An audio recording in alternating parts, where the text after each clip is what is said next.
நாட்களில் ஒரு வசனத்தை வாசிப்போம். ஆமோஸ் 5:6.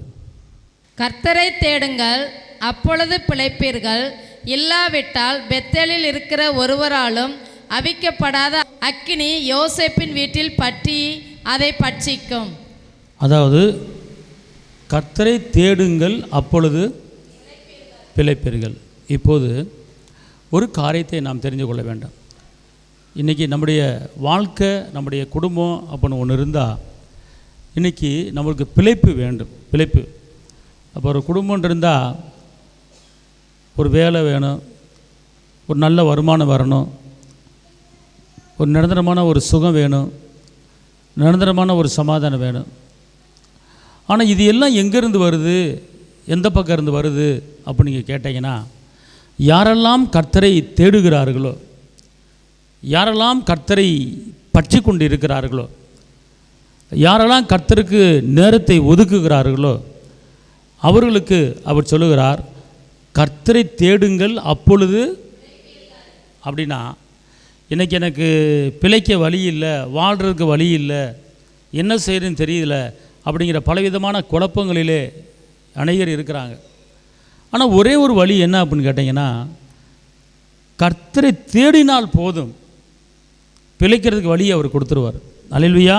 லூக்கா 16:23. லூக்கா 16:23. பாதாளத்திலே அவன் வேதனைப்படுகிற போது தன் கண்களை ஏறெடுத்து தூரத்திலே ஆபிரகாமையும் அவன் மடியிலே லாசருவையும் கண்டான். இங்கே இருங்க, கவனிங்க. இப்போ கர்த்தரை தேடுகிறவர்கள் வாழ்க்கை பரலோகத்தில் இருப்பார்கள். அதாவது நல்லா தெரிஞ்சுக்கொள்ளுங்க, ஒரு பெரிய ஒரு செல்வந்தர் இருக்கிறான், ஒரு ஏழை குடியானவர் இருக்கிறான். அவன் கடவுளை ஒரு மனுஷன் தேடுனா நன்மை என்ன, தீமை என்ன, அன்பு என்ன, பாசம் என்ன, எல்லாமே அதில் அறிஞ்சு கொள்ளலாம், தெரிஞ்சு கொள்ளலாம், கற்றுக்கொள்ளலாம். இப்போ ஒரு ஐஸ்வர்யான் வந்து என்ன பண்ணுறான்னா, கர்த்தரை தேடாதனால காசு பணம் சொத்து சுகம் அதிலேயே கவனம் வச்சுக்கிட்டு இருந்தான். இப்போ நீங்கள் கர்த்தரை தேடுனா உங்கள் குடும்பத்தில் சண்டையே வராது. ஏன்னு கேட்டால் கர்த்தரை தேடும்போது ஆட்டோமேட்டிக்காக அன்பு வந்துடும், கர்த்தரை தேடும்போது ஆட்டோமேட்டிக்காக சமாதானம் வந்துடும், கர்த்தரை தேடும்போது ஆட்டோமேட்டிக்காக தாழ்மை வந்துடும்.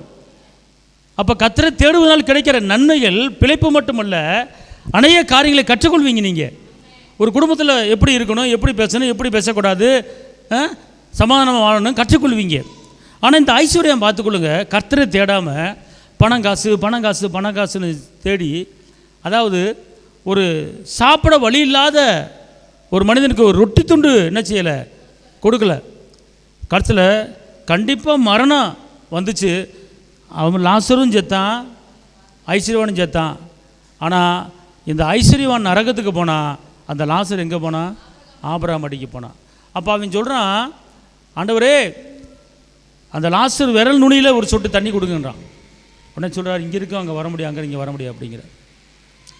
இந்த பூமி வாழ்க்கையில் நம்ம கர்த்தரை தேடி வாழ்ந்து அவர் கற்பனை கட்டளை கீழ்ப்படிந்து வாழ்ந்தோம்னா நிரந்தரமான பரலோக வாழ்க்கை நமக்கு இருக்குது. ஆனால் கர்த்தரை தேடாமல் கற்பனை கட்டளை கீழ்ப்படியாமல் வாழ்ந்தோம்னா நிரந்தரமான நரகம் இருக்குது, பார்த்துக்கொள்ளுங்க. அதனால தான் சொல்கிறேன், கர்த்தரை தேடும்போது அநேக காரியங்களை கற்றுக்கொள்ள முடிகிறது.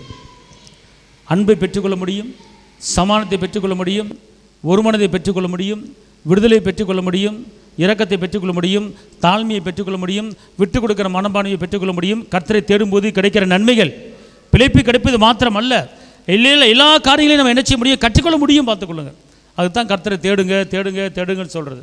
இப்போ கர்த்தரை தேடும்போது நமக்கு ஒரு பெரிய ஒரு கிஃப்ட் என்னன்னு கேட்டால், நமக்கு பரலோக வாழ்க்கை கிடச்சிடும். அதனால் இன்னொரு வசனத்தை நீங்கள் வாசிங்க, சங்கீதம் 9:17. துன்மார்க்கனும்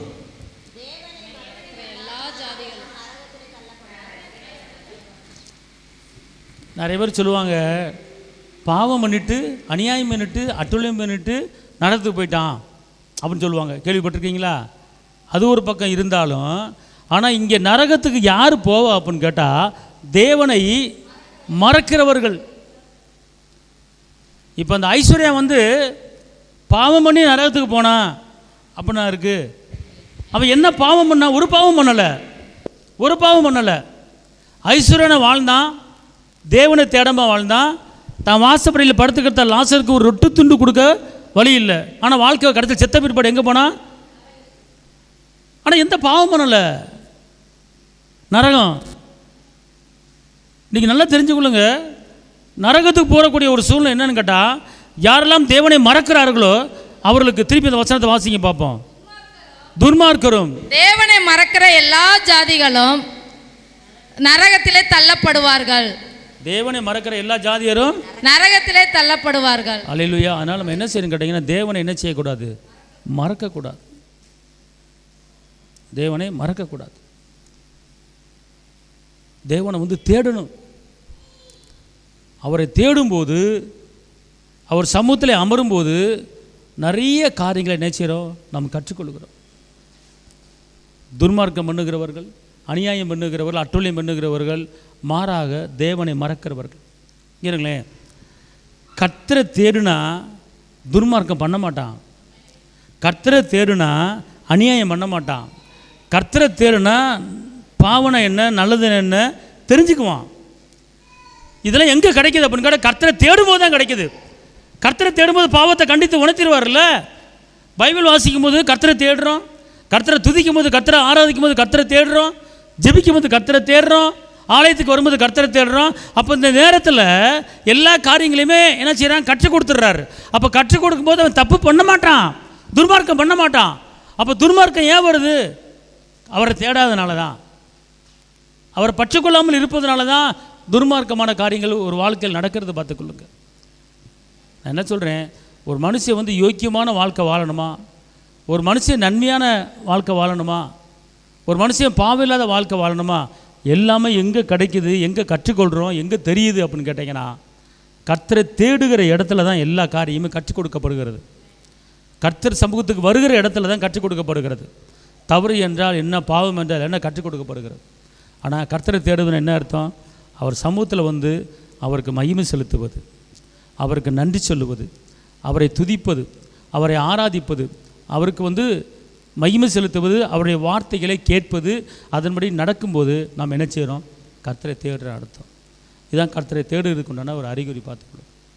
இப்போ படிக்கிற பிள்ளை டெய்லி பாடப்புக்கு எடுத்து படிக்குது, படித்தா தான் பரீட்சை எழுதுது, பரீட்சை எழுதுனா பாஸ் ஆகுது. அதே போல் தான் நம்ம கர்த்தரை தேடும்போது நம்ம வாழ்க்கை கட்டப்படும். படிக்கிற பிள்ளைங்க படிப்பு காலத்தில் ஜெயம் வரும், ஆனால் வாழ்க்கையில் ஜெயம் வருமா, ஜெயம் வரலையாங்கிறது தெரியாது. படிப்பு காலத்தில் ஜெயத்தை பெற்றுக்கொள்ளலாம் படிக்கும்போது, ஆனால் வாழ்க்கையில், குடும்ப வாழ்க்கையில், எதிர்கால வாழ்க்கையில், விளைவின வாழ்க்கையில், சுக வாழ்க்கை இதெல்லாம் கிடைக்குமா? கர்த்தரை தேடும்போது தான், கர்த்தர் சமூகத்தில் உட்காரும்போது தான் என்ன செய்யுது? நம்மளுக்கு சுகம் கிடைக்குது, பலன் கிடைக்குது. இப்போ மார்த்தாள் மரியாள் இருந்தாங்க. மரியாள் என்ன செஞ்சாங்க? ஏசப்பா பாதத்தில் உட்காந்துருந்தாங்க. ஆனால் அவள் பல வேலை செய்கிறேன், நான் ஒரு ஆளை வேலை செய்கிறேன் அப்படின்னு சொல்லிச்சு மார்த்தாள். உன்னை இயேசு என்ன சொல்கிறாரு? மரியாள் நல்ல பங்கை தேர்ந்தெடுத்தாள். அப்போ நல்ல பங்கு எது? தேவனுடைய சமூகம். அப்போ இந்த தேவ சமூகத்திலே உட்காரும்போது பல காரியங்களை கர்த்தர் உங்களுக்கு கற்றுக் கொடுக்குறார். வருகிற பிரச்சனை, வருகிற வேதனை, வருகிற கஷ்டங்கள், வருகிற நெருக்கங்கள் எது இருந்தாலும் உங்களுக்கு சொல்லிக் கொடுத்துறாரு. மகனே அங்கே போகாத, இங்கே இரு, இதை செய்யாத, இதை செய்யாத அப்படி கர்த்தரை தேடும்போது அவர் கற்றுக் கொடுப்பார். ஏன்னா கர்த்தரை தேடுகிற இறுதி என்ன செய்யும்? மகிழும். கர்த்தரை தேடுகிற இறுதி என்ன செய்யும்? மகிழும் சொல்லப்பட்டிருக்கு. கர்த்தரை தேடுகளுக்கு குறையில்லைன்னு சொல்லப்பட்டிருக்கு. கர்த்தரை தேடுகளுக்கு அதிக ஞானத்தை கொடுப்பேன்னு சொல்லப்பட்டிருக்கு. இன்னொரு வசனம் செப்பனியா 1:18, அவர்கள் வெள்ளியும் அவர்கள் பொண்ணும் தப்புவிக்க மாட்டாது, அவர்களுடைய எரிச்சலின் அக்கினியினால் தேசமெல்லாம் அழியும். இப்போ கவனிங்கம்மா, இப்போ 24 மணி நேரமும் பணம் சேர்க்கணும், நகை வாங்கணும், நட்டு வாங்கணும், போல்ட்டு வரும், நகை வாங்கணும், அதை நகை சேர்க்கணும், அப்படியே இருந்தோம்னா இந்த நகையும் பொண்ணும் பொருளும் நம்மளை என்ன செய்யாது? திருப்பி அந்த வசனத்தை சொல்லுங்க பார்ப்போம். கர்த்தருடைய அங்கே இருங்க, கர்த்தருடைய உக்கிரத்தின் நாள் என்று ஒன்று வரும். நல்லா, கர்த்தர் நியாய தீர்ப்பு என்று ஒரு நாள் ஒன்று வரும். என்ன, ஜட்ஜ்மெண்ட் என்கிற ஒரு நாள் ஒன்று வரும். அந்த நாளிலே கர்த்தரை தேடாமல், கர்த்தரை ஆராதிக்காமல், கர்த்தரை துதிக்காமல், எனக்கு நகை தான் வேணும், பணம் தான் வேணும், வேலை தான் முக்கியம் அப்படின்னு சொல்லிட்டு பணம் சேர்க்கறதுக்கு என்ன செய்கிறாங்க? நகை நட்டு சேர்க்கறதுக்கு என்ன செய்கிறாங்க? கர்த்தரை தேடாமல், கர்த்தரை ஆராதிக்காமல் போயிடுறாங்க. ஆனால் எதுக்கு வேலைக்கு போகிறாங்க? கர்த்தரை தேடாமல். எதுக்கு நகை நட்டு சேர்க்குறாங்க? கர்த்தரை தேடாமல். பணம் சேர்க்கணும், நகை வாங்கணும், அது வாங்கணும், இது வாங்கணும்னு சொல்லி சேர்க்குறாங்க. ஆனால் இந்த நகையும் பொண்ணும் பொருளும் கர்த்தரை தேடுவதை விட்டுட்டு போய் தேடுவதனால கர்த்தருடைய உக்கிரத்தினால் வரும்போது அந்த நகை அப்படியே இருக்கும், அந்த பொண்ணு அப்படியே இருக்கும். அது உங்களை என்ன செய்யாது? எப்படி போட்டிருக்கு? திருப்பி வாசிங்க. அதை கர்த்தருடைய உக்கிரத்தின் நாளிலே அவர்கள் வெள்ளியும் அவர்கள் பொன்னும் அவர்களை தப்புவிக்க மாட்டாது. அவருடைய எரிச்சலின் அக்கினியினால் தேசமெல்லாம் அழியும். கவனிங்க, இப்போ புரிஞ்சு போச்சா? அதாவது பொண்ணு பொருள் குடும்பத்துக்கு வீட்டுக்கு தேவைதான், நகனட்டு தேவைதான். ஆனால் கர்த்தரை தேடுகிற சமயத்தில் அந்த சமயத்தை விட்டுட்டு நான் சம்பாதிக்க போகிறேன், அந்த சமயத்தை விட்டுவிட்டு நான் நகையை வாங்க போகிறேன், நட்டை வாங்க போகிறேன் சொல்லும்போது அந்த நகை உங்களை என்ன செய்யாது? அந்த பணம் உங்களை என்ன செய்யாது? காப்பாற்றாது. இப்போ ஞாயிற்றுக்கிழமை இருக்குன்னா கர்த்தருக்கு ஓய்வு நாள், கர்த்தரை ஆராதிக்கிற நாள். அந்த நாள் தான் எனக்கு சம்பாத்தியம் இருக்குது, வருமானம் இருக்குது அப்படின்னு கர்த்தரை துதிக்கிற நாளை விட்டுப்பட்டு, ஆராதிக்கிற நாளை விட்டுப்பட்டு, அவருக்கு நன்றி சொல்கிற நாளை விட்டுப்பட்டு, அப்போ தான் இப்போ என்ன செய்வாங்க? எனக்கு வேலை இருக்குது, சம்பாதிக்க போகிறேன் அப்படின்னு என்ன செய்வாங்க? போவாங்க. கர்த்தரை வேலை வெட்டின்னு போவாங்க.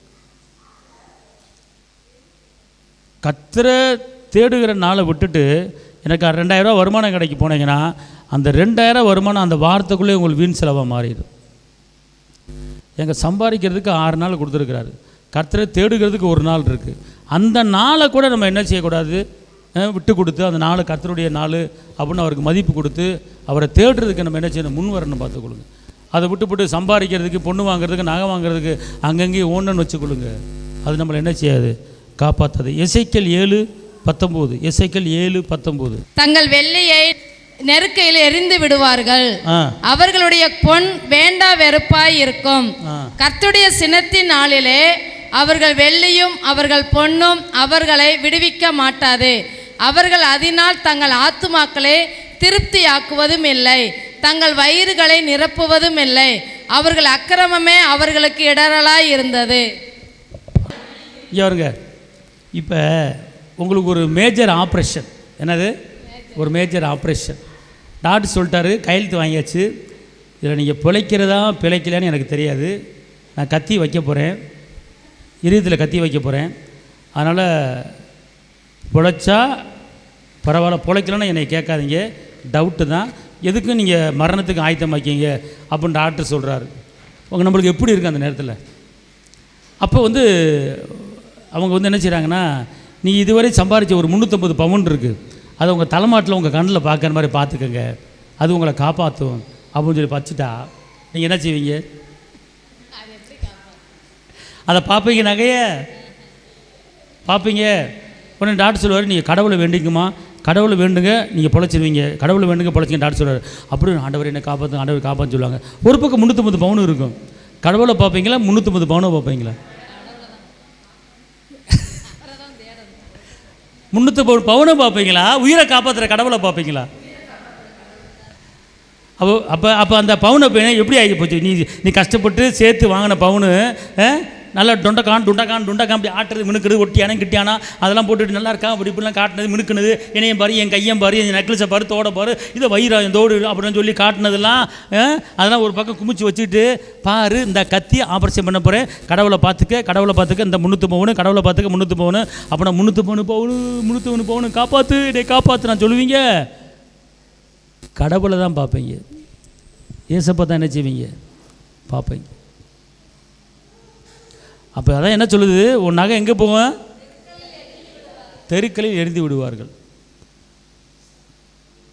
அப்போ உயிர் போதேன்னு பயப்படுவாங்க. இந்த எசேக்கியேல் 7:19 நகை, எசேக்கியேல் 7:19 டெய்லி வாசித்தீங்கன்னா உங்களுக்கு இருக்கிற தோடையும் உங்களுக்கு போட மாட்டீங்க, இருக்கிற ஒரு 2 கிராம் தோடை என்ன செய்ய மாட்டீங்க? கழட்டி போட்டுருவீங்க. எப்பா எனக்கு கடவுள் தான் வேணும், இயேசு தான் வேணும் அப்படின்ட்டுருவீங்க. நகையை திருப்பணும், போய் தொலைது பேங்கரை வச்சுட்டு போட்டு அப்படின்ட்டுருவீங்க. அல்லேலூயா சொல்லுங்கள். அது ஏன் சொல்ல வரேன் அப்படின்னு கேட்டிங்கன்னா, பொண்ணு பொருளும் கர்த்தருடையது, அதை நம்ம சுதந்திரிக்கணும். ஆனால் அதுக்கே நீங்கள் முழு கவனத்தை என்ன செய்யக்கூடாது? செலுத்தக்கூடாது. கர்த்தரை தேடுவதில் முழு கவனம் செலுத்தணும். 2வது தான் அது நகை. இப்போ இங்கே வசனம் என்ன சொல்லுது? இந்த பொண்ணு பொருளும் உங்களுக்கு என்ன செய்யாது? உயிரை கொடுக்காது, காப்பாற்றாது. அவருடைய உக்கிரத்து நாள் ஒன்று வரப்போகுது. அவர் உக்கிரத்து நாள் வரும்போது இந்த பொண்ணும் பொருளும் ஒன்று என்ன செய்யாது? காப்பாற்றாது. அது எங்கே போயிடும்? தெருவுக்கு போயிடும், தூக்கி வீசி எறியப்படும் அப்படின்னு சொல்லப்பட்டிருக்கிறது. அதான் நடக்க போகுது உலகத்தில். அதான் என்ன செய்யுது? நடக்க போகுது உலகத்தில். கர்த்தரை தேடுவதுக்கு நம்ம பணத்தை செலவு பண்ணணும். 1 கொரிந்தியர் சொல்லப்பட்டிருக்கு, அதாவது ஆத்துமாக்களுக்காக பணத்தை என்ன செய்யுங்க? செலவு பண்ணுங்கன்னு சொல்லப்பட்டிருக்கு. இன்னைக்கு கோடிக்கணக்காக பணத்தை செலவு பண்ணுறாங்க தேவையில்லாமல். அதனால் கர்த்தரை தேடும்போது எல்லா நன்மைகளையும் பெற்றுக்கொள்ளும். அப்போ இந்த நாட்களிலே கடைசி காலம் நெருங்கிருச்சு. கடைசி காலம் நெருங்கிருச்சு. இப்போ இனிமேல் வந்து அதை வாங்கினேன் இதை வாங்கின ஆசைப்படுற காலம் அல்ல, கர்த்தரை தேடுகிற காலம். நீ கர்த்தரை தேடிட்டே கர்த்தரை உனக்கு என்னென்ன செய்யணும், உன் குடும்பத்துக்கு என்ன செய்யணும், உன் பிள்ளைக்கு என்ன செய்யணும், எல்லாம் காரையிருந்து சரியாக அவர் என்ன செஞ்சிடுவார்? செஞ்சிடுவார். ஓகே. அதனால் இந்த நாட்களில் நீங்கள் எப்படி இருக்கணும், எப்படி வாழணும், எப்படி நடக்கணும், அதுக்கான இருக்க நகையெல்லாம் விற்றுறாங்க, நகை சேருங்க, வேணான்னு சொல்லவில்லை. கர்த்தருக்கு முக்கியத்துவம் கொடுங்க, கர்த்தருக்கு முக்கியத்துவம் கொடுங்க, கர்த்தரை தேடுங்க. ஒரு வசனத்தை வாசிங்க, கொலைசீர் 3:12. தேவனால் தெரிந்து கொள்ளப்பட்ட பரிசுத்தர பிரியருமாய் உருக்கமான இரக்கத்தையும் தயவையும் தாழ்மையையும் சாந்தத்தையும் நீடிய பொறுமையை தரித்து கொண்டு ஒருவரை ஒருவர் தாங்கி ஒருவர் பேரில் ஒருவருக்கு குறைபாடு உண்டானால் கிறிஸ்து உங்களுக்கு மன்னித்தது போல ஒருவருக்கொருவர் மன்னியுங்கள். இப்ப கடைசி காலத்துல நம்ம எப்படி இருக்கணும், நம்ம பரலோகத்துக்கு போறதுக்கு உண்டான வழிமுறை என்ன? இப்போ நீங்கள் வந்து ஓடி ஓடி உழைச்சி நகநட்டை சேர்த்தாலும் அந்த நகநட்டு உங்களை என்ன செய்யாது? காப்பாற்றாது. அந்த நகநட்டு வந்து உங்களை பரலோகத்துக்கு கொண்டு போகாது. அப்போ இந்த பூமியில் நீங்கள் எப்படி வாழ்ந்தால் நீங்கள் பரலோகத்துக்கு போக முடியும்? இந்த பூமியில் கர்த்தரை தேடும்போது, கர்த்தரை ஆராதிக்கும் போது பரலோகத்துக்கு போக முடியும்.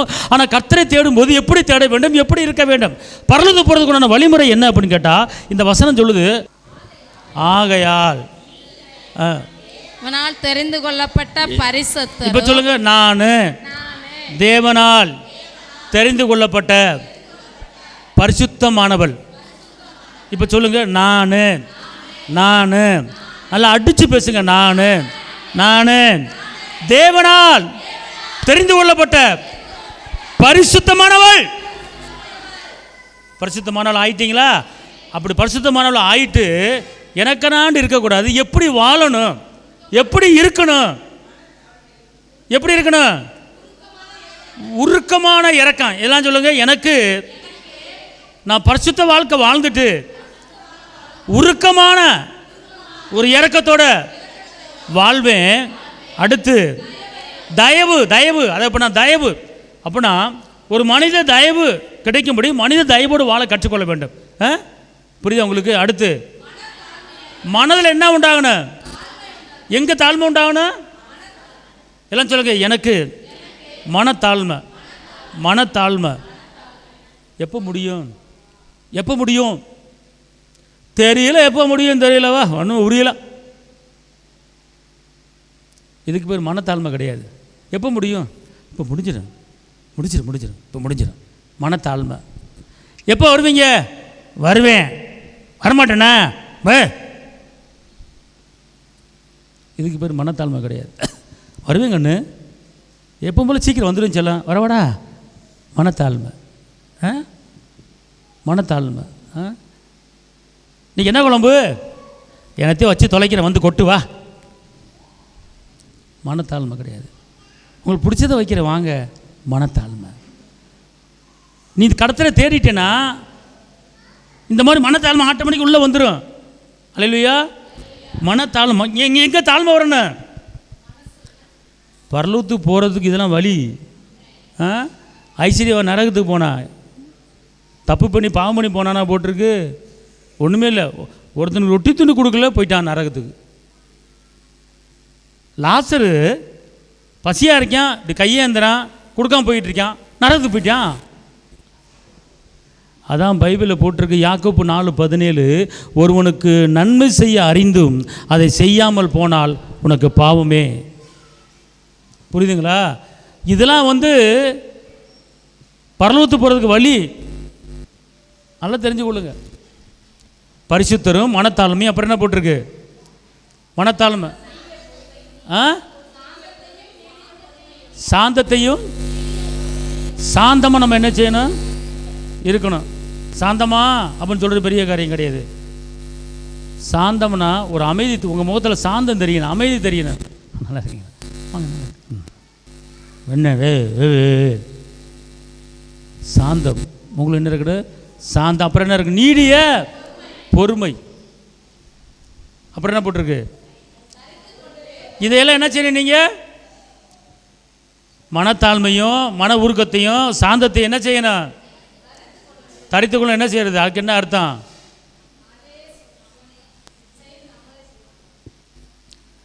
தரித்து கொள்வதுனா அணிந்து கொள்வது, தனக்குள் வைத்து கொள்வது. தரித்து கொள்ள என்னது? எல்லாம் சொல்லுங்கள். நான் இதை எல்லாம் சொல்லுங்கள். மன உருக்கத்தையும் மனத்தாழ்மையும் சாந்தத்தையும் நீடிய பொறுமையும் நான் எனக்குள்ளே தரித்து கொள்வேன். தரித்து கொள்வேன்னா எனக்குள்ளே வச்சிருப்பேன்னு அர்த்தம். எனக்குள்ளே எப்போதும் இருக்கும் அப்படின்னு அர்த்தம். அல்லேலூயா. புரியுதா உங்களுக்கு? அடுத்து எபேசியர் 4:23. ஐயா, இப்போ நான் சொல்கிறது பரலோகத்துக்கு போகிறதுக்கு நீங்கள் எப்படி இருக்கணும்? பரலோகத்துக்கு போகிறதுக்கு நீங்கள் எப்படி இருக்கணும்? முதது என்ன செய்யணும்? கொலோசியர் 3:12 என்ன சொல்லுச்சு? சாந்தம். இப்போ எபேசியர் 4:2-3 உங்கள் உள்ளத்திலே என்னைய பாருங்களேன் கொஞ்சம். அம்மா, முக்கியமான காரியம். நம்மளுக்கு கண்டிப்பாக வந்து மரணம் இருக்குது. நான் மண்டையை கண்டிப்பாக போடுவேன்னு சொல்கிறவங்களா? அல்லையே சொல்லுங்கள்.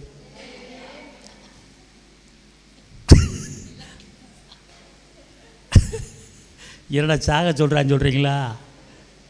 இருக்குது. பிறப்பு எப்படியோ இறப்பு இருக்குது. 80 வயசை தானாலும் 90 வயசு ஆனாலும் 95 ஆனாலும் கண்டிப்பாக மண்டையை போடுவோம். ஆனால் அதுக்கப்புறம் நம்ம ஆவி அங்கே போகும். அதுக்கு வந்து அங்கே போகிறதுக்கு தான் இங்கே நீங்கள் தகுதி ஆகணும். என்ன செய்யணும்? தகுதி ஆகணும். அந்த தகுதியை தான் இப்போ நான் சொல்லிக்கிட்டு இருக்கேன். நீங்கள் எதை அணியணும்? பகையும் சண்டையும் பொறாமையும் இதை அணியக்கூடாது. எதை அணியணும் போட்டிருக்குன்னா எதை தரித்துக்கொள்ள. திருப்பி வாசிக்குமா? எபேசியர் 4:2-3 மிகுந்த மனத்தாழ்மையும் சாந்தமும்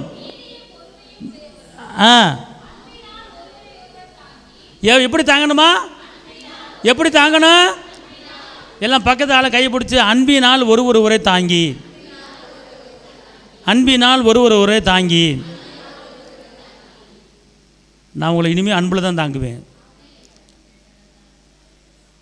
எப்படி தாங்கணும்? தாய் மகளும் எப்படி செய்யணும்? அன்பில் தான் தாங்கணும். என்னமே தாய் மகளும் தாங்கணும் அன்பில். நீங்களாம் நாகர்கோவில் பக்கம் போய் ஒரு 3 மாதம் இருந்தீங்கன்னா அங்கெல்லாம் வந்து மக்கா மக்கா மக்களே வா மக்களே உட்காருங்க மக்களே உட்காந்துருவேன். அந்த தாங்கிற இருக்குது பாருங்கள். இப்போ இந்த கன்னியாகுமரி டிஸ்ட்ரிக்ட் பக்கம் போகிறீங்களா? நான் பழகினால சொல்கிறேன். இப்போ எத்தனையோ பகை உணவு சண்டை உணவு இருந்தாலும் சண்டையாக இருந்ததில் ஃபோன் எடுத்தோன்னே, ஹலோ ஐயா நல்லா இருக்கீங்களா? வீட்டில் அக்கா நல்லா இருக்காங்களா? அம்மா நல்லா இருக்காங்களா? அப்பா நல்லா இருக்காங்களா? அப்படின்னு நல்லா இருக்கலாம் கேட்டு போட்டு அதுக்கப்புறம் தான் கட்ட பஞ்சாயத்தை ஆரம்பிப்பாங்க. எடுத்த உடனே அந்த நல்லா இருக்காங்களா அந்த தாழ்மை வெளிப்பட்டுரும். புரியுதா உங்களுக்கு? இந்த கன்னியாகுமரி டிஸ்ட்ரிக்டில் இருக்கிற ஆளுகள்லாம் பார்த்தீங்கன்னா பேசும்போது நல்லா இருக்கீங்களா? எடுத்தோன்னே எங்கே நேற்று உங்களை ஆளை காணா? எப்போ போனீங்க? ஏன் வந்தீங்க? ஹலோ அப்படின்னு கேட்டோன்னே அடுத்து இந்த வார்த்தை வராது. அடுத்ததுன்னா அப்போ நல்லா இருக்கீங்களா? தம்பி நல்லா இருக்காங்களா? அக்கா நல்லா இருக்காங்களா? அத்தை நல்லா இருக்காங்களா? எல்லாம் நல்லா இருக்கலாம் கேட்டுப்போட்டு அப்புறம் நேற்று எங்கே போனீங்க அப்படி தான் வரும் பேச்சு. எடுத்தோன்னே எங்கே போனேன்னு கேட்க மாட்டாங்க. எடுத்தோன்னே அந்த அந்த தாழ்மை என்ன செய்யும்? மக்களே வாங்க மக்களே, என்ன மக்களே அப்படின்னா, இந்த என்ன மக்களே அப்படின்னு சொல்லும்போது அது ஒரு செல்லமான ஒரு வார்த்தை, ஒரு தாழ்மையான வார்த்தை. அப்படி விழுந்துருவான், கீழே விழுந்துருவான். புரியுதா உங்களுக்கு? அதனால தான் திருப்பி வாசிக்க பார்ப்போம். மிகுந்த மனத்தாழ்மையும் சாந்தமும் நீடிய பொறுமையும் உடையவர்களாய் அன்பினால் ஒருவரை தாங்கி. எதை கட்டணும்? அப்போ ஒருத்தர் எதை வச்சு கட்டணும்? சமாதானங்கிற கயிறு. அல்லேலூயா. சமாதானங்கிற கயிறில் போட்டு உங்களை கட்டி வச்சுட்டா சண்டையே வராது. எல்லாம் சொல்லுங்க, எனக்குள்ளே சமாதான கயிறு. என் குடும்பத்தில் இருக்கிற எல்லாத்துக்கும் சமாதான கயிறை கட்டி. அப்படித்தான் போட்டிருக்கு. அப்படித்தானே போட்டிருக்கு? சமாதானத்தினால் கட்டி அப்புறம் ஆவியின் ஒருமையை காத்துக்கொள்வதற்கு எப்படி போட்டிருக்கு? ஜாக்கிரதையா. அப்போ எப்படி இருக்குன்னா, கவனமாக இருந்துக்க, ஜாக்கிரதையாக இருந்துக்க, ஒழுக்கமாக இருந்துக்க, ஒழுங்கா போ, ஒழுங்கா ஜாக்கிரதை. அப்போனா எதில் ஜாக்கிரதையாக இருக்குன்னா, இந்த ஆவியில் ஒருமையை, சமாதானத்தை காத்து கொள்வதில் நீ என்ன செய்யணுமா? அல்லேலூயா சொல்லுங்க. இதெல்லாம் எதுக்கு தகுதி? இந்த பரலோகத்துக்கு போகிறதுக்கு உண்டான தகுதி. இதெல்லாம் சரியாக ஆனால் தான் நீங்கள் அங்கே போக முடியும், இல்லைன்னா போக முடியாது. நான் எந்த தப்பும் பண்ணலை, எந்த பாவம் பண்ணல, பரலோகத்துக்கு நான் போயிடுவேன் அப்படிலாம் சொல்ல முடியாது. ஐஸ்வர்யவான் வேசித்தனம் பண்ணி நரகத்துக்கு போனான் அப்படியே போட்டிருக்கு. ஐஸ்வர்யவான் அடுத்த சொத்துக்களை அபகரித்து நரகத்துக்கு போனானா போட்டிருக்கு. ஒன்றுமே கிடையாது. லாசரு பசியை கையை நீட்டினா ரொட்டி துண்டு கொடுக்கல, நரகத்துக்கு போயிட்டான். நன்மை செய்ய அறிந்தும் செய்யாமல் போனால் பாவம்.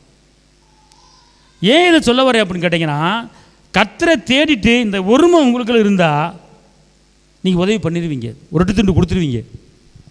சமாதானம் உங்களுக்குள்ள இருந்துச்சுன்னா சண்டை பண்ணாது, உங்கள் வீட்டில் சண்டை வராது. அல்லேலூயா. இப்படி தான் நீங்கள் வாழணும்னு ஜாக்கிரதையாக வாழணும்னு சொல்லி வேதம் சொல்லுது. இதெல்லாம் பரலோகத்துக்கு போகிறதுக்கு உண்டான ஒரு தகுதி. ஆமென் சொல்லுங்க. அல்லேலூயா. 1 தெசலோனிக்கேயர் 5:8-26. பகலுக்கு உரியவர்களாகிய நாமோ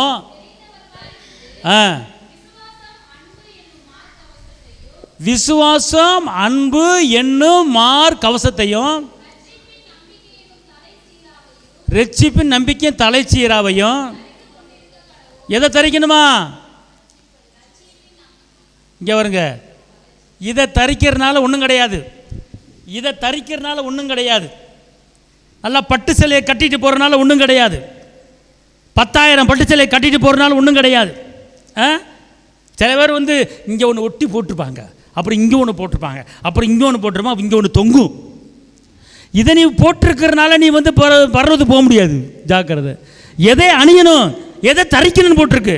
நீ இதை அணிஞ்சுக்கிட்டு தலையிலேருந்து கால் வரைக்கும் ஒரே சிகப்பு அணிகிறது. சிவப்பு கொண்டை, சிவப்பு கிளிப்பு, சிவப்பு நகபலிசு, சிவப்பு ரிங்கு, சிவப்பு மோதிரம், செயினில் சிவப்பு முத்து வச்சுட்டு சிவப்பாரு இணையம் பாரு, என் ஜகப்பையும் பாரு, வா மக்கா உனக்கு நரகம் ரெடியாக இருக்குது. ஆனால் எதை தரிக்க சொல்லி போட்டிருக்கு? ரட்சிப்பின் நம்பிக்கை தலைசீராவையும் தரித்து கொண்டு. என்ன அர்த்தம்? அணிந்து கொண்டிருக்க கடவுள். தரித்திருக்கிற என்ன அர்த்தம்? அணிந்து கொண்டிருக்க கடவுள். ஆமென். அல்லேலூயா சொல்லுங்க. அல்லேலூயா. ஏசி 52:1. சீக்கிரம். ஏசி 52:1.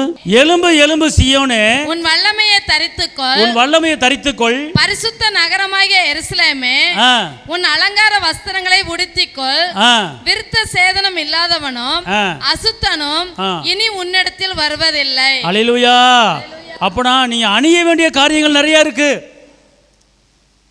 மேலோட்டம் அணிய வேண்டிய காரியங்கள் கிடையாது, உள்ளோட்டம் அணிய வேண்டிய காரியங்கள். மனத்தாழ்மை மேலே அணிய முடியாது, உள்ள அணியணும்.